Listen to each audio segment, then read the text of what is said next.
In this video, I will show you how to answer the question. When we put number 4 go in here and here, 4 to the power of number 2 minus 16, you got number 0. This one, side of 4 minus 4, you got number 0. So we have 0 over 0. So we can apply L'Hospital.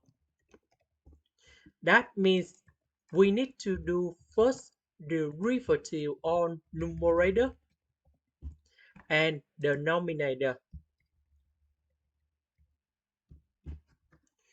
So first derivative of x squared, you got 2x.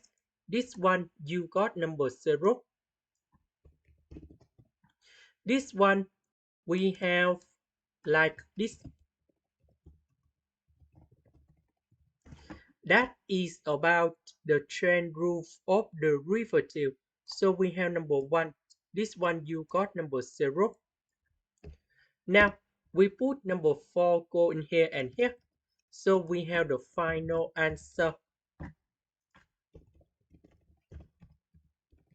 And that is about number 8. This is the end. Thank you for watching.